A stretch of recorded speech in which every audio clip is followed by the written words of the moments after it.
नमस्ते दोस्तों। Castrol India ने आज अपने क्वार्टर वन के रिजल्ट डिक्लेयर किए हैं। और ये रिजल्ट जो उन्होंने दिखाया उसकी समरी यहाँ पे दी है जो अभी आपके स्क्रीन के सामने है।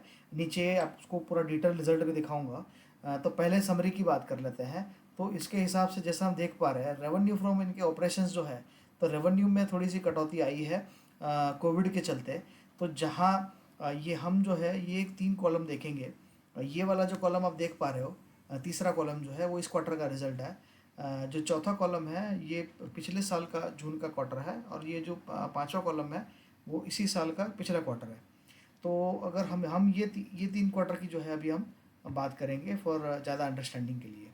ठीक है, तो ये क्वार्टर, ये वाला और ये, तो इस पे हमें फोकस करना है।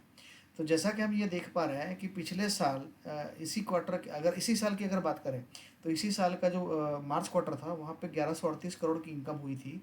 वो घट के 890 करोड़ के आसपास की हो गई है। तो यहाँ पे उनकी जो रेवेन्यू है उसमें करीब करीब 250 करोड़ के आसपास की कटौती यहाँ पे साफ साफ दिखाई दे रही है।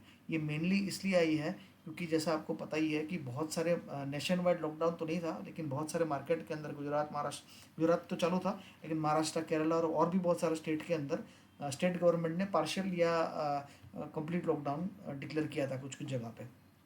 तो बिजनेस पे इम्पैक्ट तो आई है। तो यही कारण है कि इनकम जो है वो घट के 890 करोड़ पे उनके रेवेन्यू आ गए हैं।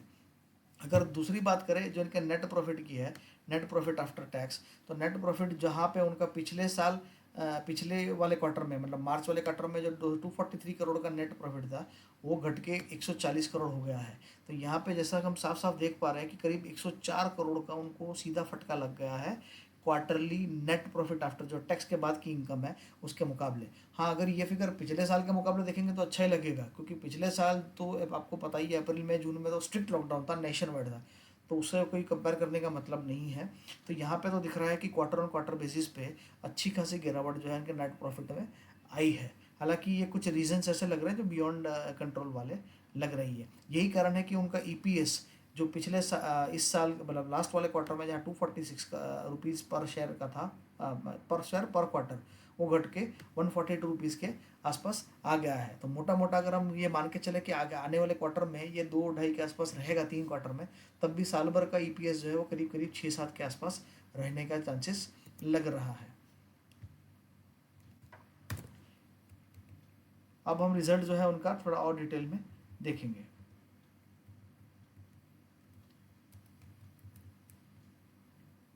देखिए, ये है वो रिजल्ट जो उन्होंने दिए। अगेन यहाँ पे भी सेम वही 3 कॉलम है जिसकी हम जो है ऊपर बात कर रहे थे। तो हमें जो है वो फोकस इस पे और इस पे, ये 3 के ऊपर करना है क्योंकि ये 3 ही जो है वो क्वार्टरली रिजल्ट है। जैसा कि हम यहाँ पे देख पा रहे हैं इनके रेवेन्यू फ्रॉम ऑपरेशंस कम हुए हैं। तो ये देखिए 1153 जो मैं ऊपर दिखा चुका हूँ वो घट के 902 करोड़ पे आ गए हैं। जहाँ तक उनके एक्सपेंसेस की बात करें, वो एक्सपेंसेस जो पिछले क्वार्टर में 820 करोड़ थे वहाँ पे कम होकर 712 करोड़ हुए हैं। हालांकि उन्होंने एक्सपेंसेस कम किए हैं लेकिन इनकम में जो है वो गिरावट ज़्यादा आई है, जिसके चलते प्रॉफिट बिफोर टैक्स या फिर ऑपरेशनल प्रॉफिट जिसे हम कहते हैं वो 332 करोड़ से घट के 190 करोड़ के आसपास आ गया है। ये टैक्स से पहले का है, और जैसे हम ऑलरेडी देख चुके हैं टैक्स के बाद का फिगर अगर हम देखते हैं तो वो 140 करोड़ पे आ गया था, जैसा हमने पिछली स्लाइड में देखा। पिछले क्वार्टर में 243 करोड़ के आसपास का था। तो ये एक भारी है जो प्रॉब्लम हुआ है। हालांकि जैसा कि कोविड की इम्पैक्ट है उसके चलते ये एक्सपेक्टेड भी था कि इनके रेवेन्यूज़ जो है वो थोड़े से कम होंगे, और ये हुए भी हैं। अगर हम इनके फाइनेंशियल्स की बात करें तो जैसा हम यहाँ पर सीधे देख पा रहे हैं कि इनके जो अर्निंग पर शेयर है वो 709 का है। ये रिजल्ट से पहले के हैं। ऑफ कोर्स अभी इसमें थोड़ा सा चेंज आएगा, थोड़ा और ये कम होगा। करंट पी इनका 19.50 का है। अगर ईपीएस कम होगा तो पी थोड़ा और महंगा हो सकता है। तो इसके चलते हो सकता है इसके शेयर प्राइस के अंदर थोड़ी बहुत करेक्शन आ सकती है, स्पेशली इस रिजल्ट के बाद। ये एक चार्ट दिखाना चाहूँगा आपको रेफरेंस के लिए। जो ट्रेंड लाइन्स है मेरे हिसाब, मुझे जो पर्सनली पसंद है, ये वेबसाइट बहुत पसंद है ट्रेंड लाइन, जिसके अंदर बहुत सारा डेटा जो है हमको मिल जाता है जब हम जो है वो टेक्निकल या फाइनेंशियल एनालिसिस करते हैं किसी भी स्टॉक का। अगर हम देखते हैं कि 1 ईयर रिटर्न स्टॉक निफ्टी 50 के मुकाबले अगर देखते हैं तो सीधी बात है ये तो निफ्टी 50 का स्टॉक तो नहीं है, लेकिन उसमें रिटर्न जो है वो कम आया है। मतलब जहाँ पे 43.1% का रिटर्न आया है निफ्टी 50 में एक साल के अंदर, वहीं पे इस स्टॉक में 21.8% का आया है। तो आप मान के चलते हो कि आधे आधे से आधे के आसपास ये जो है रिटर्न इस स्टॉक ने दिए हैं। पी इसका ऑलरेडी 19 है, जैसा मैं आपको दिखा चुका हूँ।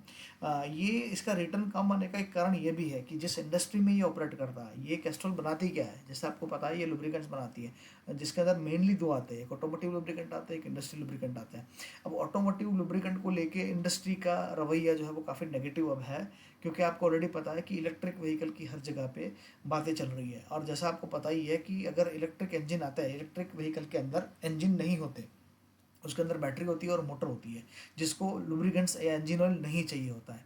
तो आने वाले समय में अगर हम मान के चले कि सारे व्हीकल अगर इलेक्ट्रिक हो जाते हैं तो इंजन ऑयल की ज़रूरत ही नहीं पड़ेगी, जो इस कंपनी का मेन प्रोडक्ट है। तो ये ऑटोमोटिव जो लुब्रिकेंट है वो आने वाले टाइम के अंदर हमेशा उसका सेल जो है वो कम ही होता जाएगा। आपको रुपीज़ में हो सकता है कि दिखे, क्योंकि हम ये जो भी लुब्रिकेंट कंपनीज है साल में 2 बार रेट बढ़ाती ही है, ठीक है ना। तो ओवरऑल उनका लीटर में अगर आप सेल देखेंगे तो वो ईयर ऑन ईयर बेसिस पे कम ही होता जा रहा है, लेकिन क्योंकि वो ऑलरेडी 10-15 रुपये 20 रुपये बढ़ा ही देते हैं साल के अंदर, तो रुपीज़ में अभी हमको लग रहा है कि वॉल्यूम स्टेबल है, लेकिन वॉल्यूम स्टेबल नहीं है। वो अगर हम लीटर में देखते हैं तो वो काफ़ी हद तक कम हो गया है। हालांकि इनका इंडस्ट्रियल का भी बिजनेस है, लेकिन इंडस्ट्रियल में कैस्ट्रॉल कोई उतना बड़ा प्लेयर नहीं है।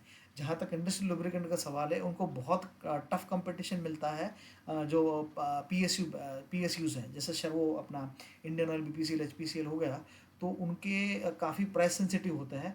और इंडस्ट्रियल लुब्रिकेंट जो है वो काफ़ी हद तक वो प्राइस सेंसिटिव मार्केट है। तो यहाँ पे आज की डेट में भी कैस्ट्रॉल का उतना ज़्यादा सेल नहीं है। तो मैं ये मान के चलता हूँ कि आने वाले टाइम में थोड़ा सा प्रॉब्लम रहेगा कैस्ट्रॉल को, क्योंकि रीज़न जैसा मैंने आपको बताया है। हालांकि अगर आप इनके रेवेन्यू देखेंगे क्वार्टर क्वार्टर बेसिस पे, तो यहाँ पे बढ़ते हुए नजर आएंगे। 945, 1059, 997, 1059, यहाँ पे थोड़े से कम आपको होते हुए दिखेंगे। ये वो पीरियड था जब ओवरऑल का गाड़ियों का सेल भी है पिछले 2 साल में, और आपको पता ही है कि गाड़ियों का सेल कोरोना से पहले ही काफ़ी हद तक कम हो गया है। अब ये सितंबर 2019 में, वो टाइम पे कोरोना नहीं था, लेकिन गाड़ियों का सेल वैसे ही कम हो गया था, और इंजन ऑयल का सेल भी प्रोपोर्शनेटली कम हुआ है। तो अगर आप यहाँ पे देखेंगे तो जो इनका दिसंबर 18 में सेल था, अभी मार्च में करीब करीब वही लेवल पे चल रहा है।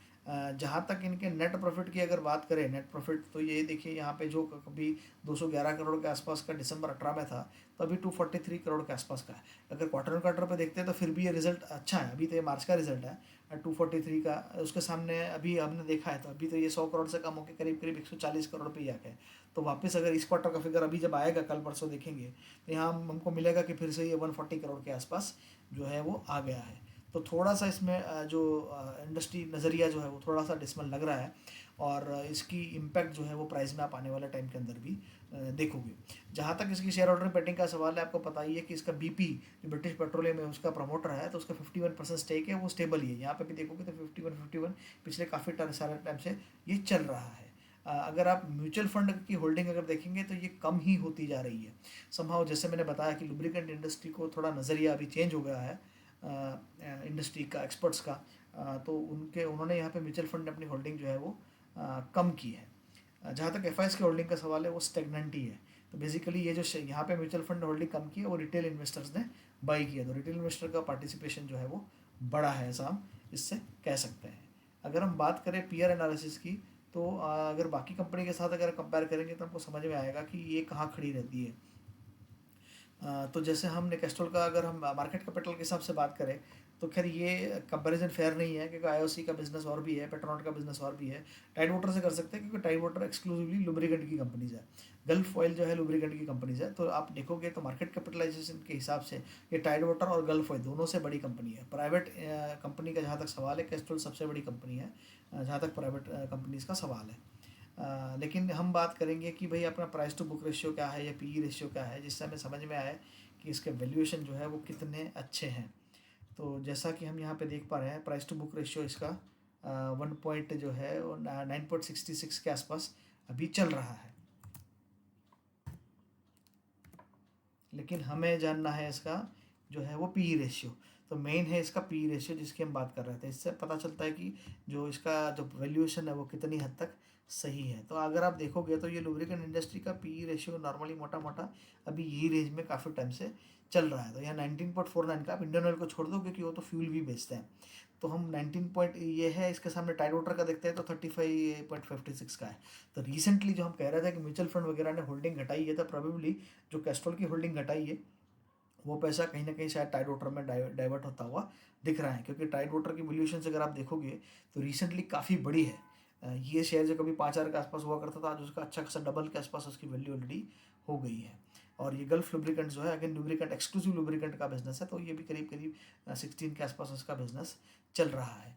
तो अभी तो जैसा हमने बताया कि कैस्ट्रॉल 19 के आसपास पीई पे मिल रहा है, तो सोच समझ के इसमें निवेश कर सकते हैं। हालांकि जैसा मैंने बताया कि ये इंडस्ट्री थोड़ी सी इसको फ्यूचर को लेके अभी बहुत सारे डाउट चल रहे हैं।